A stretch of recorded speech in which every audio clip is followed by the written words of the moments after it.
Hello, welcome to Radiant Resilience. I'm Tori. This video, I am going to show you something that I refer to as the upright headstand. So what that does is it helps us kind of promote all of the different alignment principles behind being able to do a headstand safely, but we're doing it upright. So we've eliminated all of the risks associated with headstand. It's also very good at promoting body awareness within our posture and helping correct maybe some of those old habits that we all accumulate over time. So to get started, you're going to need a block or two. Or if you don't have a block, have a book or something. We're going to be placing something on top of our head. So if a block isn't available, use a book or something that's kind of has a hard, flat surface. All right, so now we're going to start by focusing on our feet. So go ahead and just kind of go side to side on your feet. Just kind of notice, maybe even close your eyes. And then you're going to come into a foot position that, everybody's different, but a fist width or maybe 2 fist width apart. You find what feels like the comfortable distance there, but you don't want to be really far apart is the only thing that you're not wanting. You want to feel like your feet are underneath your hips. And then bring your arms down. Just let your arms hang. Close your eyes again, focusing on your feet. And move your feet forward, move your weight forward and back on your feet. And then find that place that feels about even, slightly more weight in the heels than the ball of the foot. And then go side to side with your weight. And now you're going to think of the sole of your foot like a face down clock. And you want to go all around the outer edges of the face of the clock. Yeah. Go at least 3 times one direction and then go in the other direction 3 times. Okay, and then find that place that feels even front to back. Again, not quite even front to back, a little more in the heels and the toes, and even side to side. And then think of your feet that you're trying to, without moving the feet, make them shorter. So you're trying to draw the arch up or bring the ball of the foot and the heel just ever so slightly closer together. And then moving up to your knees, see if you can, if you're a person that tends to lock into your knees, especially this is helpful for you, think of engaging your quads, the fronts of your thighs, to lift the kneecaps up.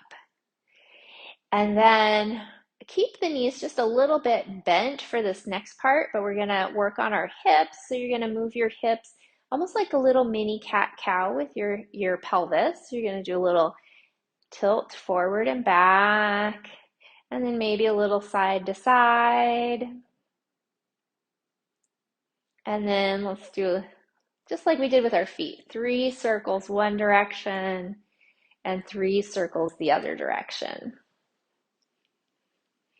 And then try to find what feels neutral to you, not tipped forward, not tipped back. Even side to side, lifting the kneecaps, engaging your quads, neutral pelvis. And now, instead of thinking of sucking your stomach in, think of lifting it up ever so slightly. And then roll the shoulders up, back. As they drop down, notice the direction your palms are facing.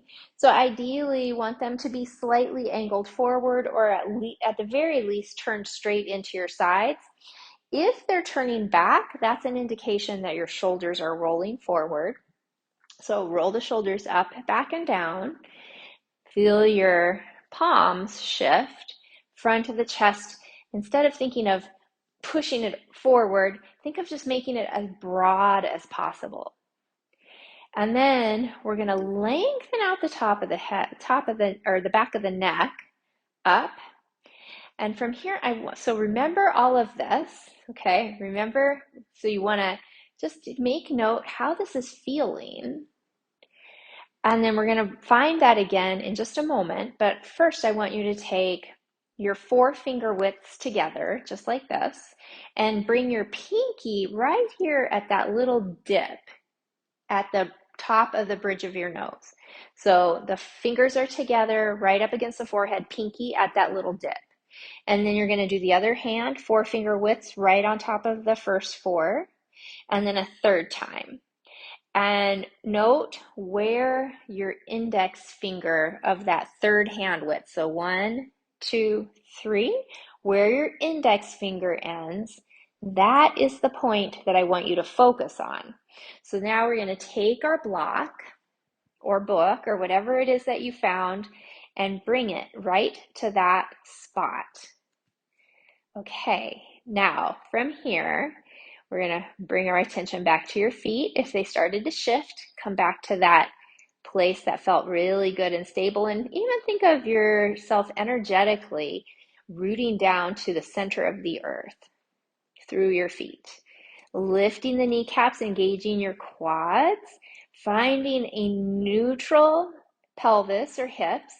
And instead of sucking in, think of lifting up.